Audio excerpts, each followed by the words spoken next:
Doctor Sudhanshu Trivedi. माननीय सभापति महोदय, जब मैं उस दिन अपना वक्तव्य दे रहा था तो समाप्त होते समय माननीय गृह मंत्री जी ने आदेश दिया था कि जो संख्या मैंने अप्रॉक्सीमेट बताई थी उसको थोड़ा सुधार कर दे। तो आज मैं बताना चाहता हूं, पिछले लोकसभा में सबसे बड़ी जीत असम की धुबरी सीट पर 10,12,476 वोट से हुई थी और जहां सबसे बड़ा डेमोग्राफिक चेंज हुआ है। परंतु इस सुधार के साथ मैं कुछ निखार या विकार भी बताना चाहता हूं।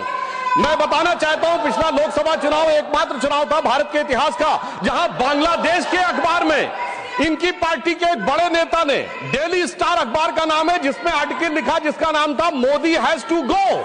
मैं पूछना चाहता हूं कांग्रेस के नेताओं को, बांग्लादेश के अखबार में यह लिखने की आवश्यकता क्यों पड़ी मोदी हैज टू गो, और इसका और जीत का क्या कनेक्शन है, यह मैं प्रबुद्ध सांसदों के विवेक के ऊपर छोड़ता हूं।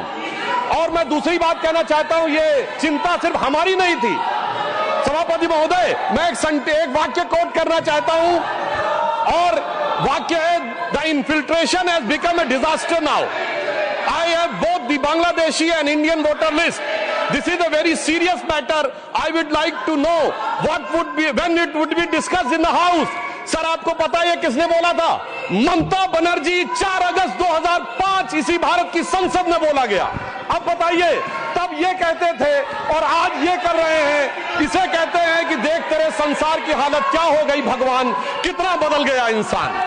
अब मैं यह भी कहना चाहता हूं, इसी भाव के अनुसार जो पूरे संसद का विचार था, जब माननीय गृह मंत्री जी सीए का विचार प्रस्ताव लाए तो उस समय पूरे देश में शाहीन बाग बनाने का प्रयास किया गया और नाना प्रकार के आरोप प्रत्यारोप लगाए गए कि अमुक को क्यों नहीं दिया जा रहा है, दूसरे को क्यों नहीं दिया जा रहा है। तो मैं बताना चाहता हूं, जो लोग हमसे उस समय पूछते थे कि सीए का लेजिस्लेशन जो होम मिनिस्ट्री लाई थी उसमें परसिक्यूशन क्यों नहीं दिख रहा था, तो मैं उनसे कहना चाहता हूं, अब तो कम से कम बांग्लादेश की घटनाओं के बाद माफी मांगनी चाहिए कि परसिक्यूशन नहीं दिखाई पड़ रहा था जिन लोगों को।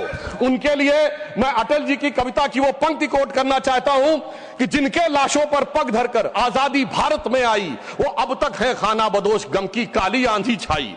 हिंदू के नाते उनका दुख कहने में तुम्हें लाज है आती, तो सीमा के उस पार चलो सभ्यता जहां कुचली जाती। मगर अफसोस की बात यह है सभापति जी, जब ये सीमा के पार जाते हैं तो क्राइम अगेंस्ट ह्यूमैनिटी शब्द गाजा के लिए लिखते हैं अपने ट्वीट में, बांग्लादेश के लिए नहीं लिखते हैं। उससे भी साफ समझ में आ जाता है कि सीमा के पार इनकी दृष्टि कहां और किस रूप में आती है। अब मैं यह भी बताना चाहता हूं, जो हमारे साथी ने कहा कि गृह मंत्रालय हस्तक्षेप कर रहा है किसी राज्य में, परंतु मैं बताना चाहता हूं गृह मंत्रालय ने हस्तक्षेप नहीं किया, राज्यों ने हस्तक्षेप किया है। गृह मंत्रालय में नागरिकता को लेकर कानून बनाना केवल केंद्र सरकार का अधिकार है और संबंधित मिनिस्ट्री है गृह मंत्रालय। और जब नागरिकता को लेकर सीए कानून बना तो एक नहीं अनेक राज्य विधानसभाओं ने उसके विरुद्ध प्रस्ताव पारित किया। तो अपने फैक्ट को चेक कर लें, यह गृह मंत्रालय में राज्यों का हस्तक्षेप था, विपक्षी राज्यों का, और इसी के साथ साथ संविधान के लिए भी बहुत बड़े खतरे की बात थी, क्योंकि केंद्र से पारित कानून के विरुद्ध कोई राज्य सरकार नहीं बोल सकती। हाँ, रही बात इसको जो इनके दिल में दर्द है कि एजेंसीज के कारण बहुत से नेता जेल में जा रहे हैं, तो मैं याद दिलाना चाहता हूं सभापति महोदय, जो हमारी सरकार पर आरोप लगाते हैं, तो जब सोनिया जी और राहुल जी पे केस दर्ज हुआ था, अक्टूबर 2013 था, दिल्ली हाईकोर्ट के द्वारा, हमारी सरकार नहीं थी। कनिमोझी राजा जी जेल गए थे 2011 में, हमारी सरकार नहीं थी। सुरेश कलमाड़ी जेल गए 2010 में, हमारी सरकार नहीं थी। शिबू सोरेन जेल गए 2006 में, हमारी सरकार नहीं थी। मधु कौड़ा जेल गए 2008 में, हमारी सरकार नहीं थी। मुलायम सिंह मायावती जी पे केस हुए 2004 में, हमारी सरकार नहीं थी। करुणानिधि जी जेल गए 2000 में, लालू यादव जी जेल गए 1997 में, झारखंड मुक्त मोर्चा रिश्वत काट 1994 में, और सर राजीव गांधी जी पे आरोप 87 में और एफआईआर 1990 में।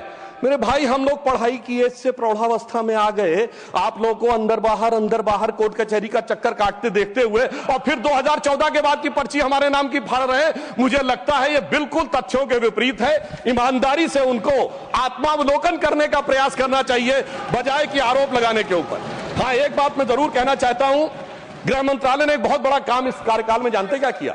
इस देश को वास्तविक रूप में सेकुलर बना दिया, समग्र रूप से सेकुलर बना दिया। सर, वो क्या था? 1976 में जब कॉन्स्टिट्यूशनल अमेंडमेंट करके सेकुलर वर्ड जोड़ा गया कॉन्स्टिट्यूशन में, तो कश्मीर की विधानसभा ने उसे एक्सेप्ट नहीं किया था। इसलिए इस देश में एक ही राज्य था जो संवैधानिक दृष्टि से सेकुलर नहीं था। सर 5 अगस्त 2019 को जब धारा 370 हटी तो यह वास्तविक अर्थों में पूरा देश सेकुलर हो गया। इसके लिए मुझे लगता है गृह मंत्रालय को बधाई दी जानी चाहिए। और एक और मैं बात कहना चाहता हूं सर, अभी विश्व का सबसे बड़ा आयोजन कुंभ मेला हुआ, इसके लिए उत्तर प्रदेश की सरकार की तो प्रशंसा की जा सकती है, इसमें कोई दो राय नहीं है, परंतु यह भी सत्य है सर, इतना बड़ा आयोजन हुआ और किसी प्रकार की कोई अप्रिय घटना, एक दुर्घटनावश होने वाली उस भगदड़ के अलावा क्या कोई गोली चली, कोई पटाखा फूटा, कोई सुरक्षा को लेकर अटैक हुआ? यदि यह नहीं हुआ तो मैं मानता हूं इसके लिए सुरक्षा एजेंसियों की सतर्कता और उसके लिए गृह मंत्रालय की जो सजगता थी वो भी बधाई का पात्र है। और वैसे मैं एक शब्द और कहना चाहूंगा सर, जो कुछ कुंभ मेले में दिखाई पड़ा था उसको कम से कम मैं निगेटिव बात न कह के एक पॉजिटिव बात कहना चाहूंगा। अनेक विदेश से लोग आए, 66 करोड़ लोग आए, लाखों लोग विदेश से आए, 73 देशों के राजनयिक आए, 100 से अधिक लोग आए और वो आकर यहां देखकर क्या चौंक जाते थे सभापति महोदय। कोई कहता था दुनिया में सब कुछ पैसे के लिए होता है, मार्क्स, तो कोई कहता था सब फिजिकल प्लेजर के लिए होता है, फ्रायड, तो कोई कहता था नेम एंड फेम के लिए होता है। परंतु जब हमारे यहां नागा सन्यासियों को देखते थे तो पश्चिम के लोग आके जानते कि वो चौंक जाते थे। उसे एक पंक्ति में कहूं कि वो सुख खोजे भौतिकता में, मदिरा में, मांस की बोटी में, ये भस्म रमाए अपने तन पर खुश हैं सिर्फ लंगोटी में। और सभापति महोदय, मार्क्स भी फेल, मैक्स वेबर भी फेल, फ्रायड भी फेल, कम से कम ये प्रेरणा देनी चाहिए भारतीय संस्कृति के बारे में। और परंतु मैं क्या कहूं, दुनिया की सबसे बड़ी कंपनी स्टीव जॉब्स के और एप्पल के, मतलब सबसे एडवांस कंपनियों में से एक, उनकी पत्नी लॉरेन पावेल भी आई और नाम भी उन्होंने कमला देवी रखा, परंतु कुछ लोगों को उसके बाद भी उसमें स्नान करने में समस्या नजर आई। तो मैं ईमानदारी से और विनम्रता से यह कहना चाहता हूं, सभी धर्मों की भावना का सम्मान होना चाहिए। गंगा जल का सिर्फ सम्मान हमारे धर्म में नहीं है, काबा में भी एक आबे जमजम है और वहां के जल को भी वैसे ही पवित्र माना जाता है और माना जाता है कि उससे पाप कटते हैं। जब आप वेटिकन जाते हैं तो पोप भी आपके ऊपर जल छिड़कते हैं और कहते हैं this removes you from all the sin. मैं चुनौती से कहता हूं, इनमें से कोई किसी के बारे में बोल सकता है?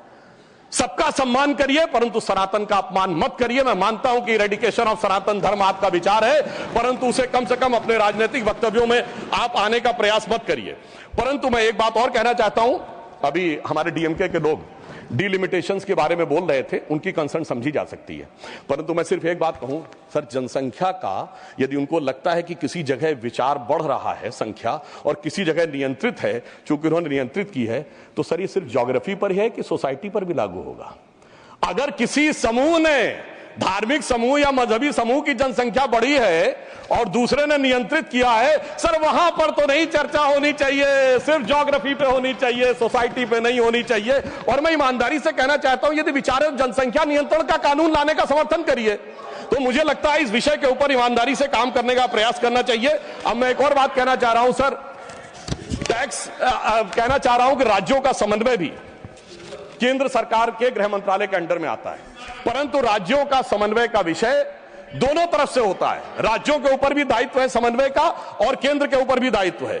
इसीलिए मैं कहना चाहता हूं, परंतु जब ऐसी बातें उठती हैं कि किसी राज्य का कोई मंत्री कहता है कि टैक्स कलेक्शन वहां ज्यादा हो रहा है तो हमें अलग हो जाना चाहिए, तो किसी राज्य का मंत्री उत्तर भारत के किन्हीं राज्यों के लिए या बिहार के लिए आपत्तिजनक बातें कहना शुरू करता है, इससे राज्यों का जो समन्वय है वो गिरता है। और मैं कहना चाहता हूं सर, समन्वय का सबसे दुखद उदाहरण था इसी संसद के एक सदस्य ने छत्तीसगढ़, राजस्थान और मध्य प्रदेश में हमारी जीत के बाद इस सदन के नहीं, दूसरे सदन के सदस्य ने यह शब्द बोला था कि भाजपा सिर्फ गोमूत्र वाले राज्यों में जीत सकती है। तो मैं उनको बताना चाहता हूं सर, जिनके की दिमाग में मैकाले और मार्क्स का वायरस भरा है, तो उन्हें बताना चाहता हूं कि गोमूत्र का anti bacterial, anti fungal, anti cancer के लिए मेडिसिनल पेटेंट है और पेटेंट का नंबर है 64100059। तो मैं कहना चाहता हूं, कृपया जाके अपने मन से मैकाले और मार्क्स का मैल साफ करिए, तो राज्यों में समन्वय बहुत बेहतर ढंग से दिखाई पड़ेगा। और मैं अंत में सभापति महोदय, सिर्फ मैंने जहां से बात प्रारंभ किया था वहां पे बात को समाप्त करता हूं। एक उदाहरण देना चाहता हूं, एक फिल्म आई थी एक दौर में जिसका नाम था वेडनेसडे, जिसमें नसीरुद्दीन शाह जी ने एक आम आदमी का रोल किया था और उसमें एक सर डायलॉग था जिसमें वो कहते हैं कि जब व्यक्ति घर से निकलता है तो हर 1-2 घंटे के बाद उसकी पत्नी पूछती है ऑफिस पहुंच गए कि नहीं, चाय पी ली कि नहीं, खाना खा लिया कि नहीं, वापस आ रहे हो कि नहीं। तो उन्होंने कहा वो इसलिए नहीं पूछती कि वो जानना चाहती है चाय पिया कि नहीं, खाना खाया कि नहीं। वो दौर था जिसमें वो कह रहा है कि वो इसलिए पूछ रही कि वो जानना चाहती तुम जिंदा हो कि नहीं, क्योंकि वो दौर था इनकी सरकार का जिस जमाने में घर से आदमी निकलता था उसने कहा लगता है जंग पे निकल रहा है। तो ऐसा प्रतीत होता था कि मानो वो कह रहा हो कि उजाले अपनी यादों के हमारे संग रहने दो, न जाने किस गली में जिंदगी की शाम हो जाए। मगर उस शाम के बाद जो सुबह हुई है हमारी सरकार आने के बाद और जो गृह मंत्रालय ने किया है वो पूरे देश को दिखाई पड़ता है। तो मैं अंत में सर सिर्फ ये कहना चाहूंगा, मैं मानता हूं कि हमारे गृह मंत्रालय ने जो काम किया है वो संवेदना, संकल्प, समन्वय और सुदृढ़ता के साथ किया है।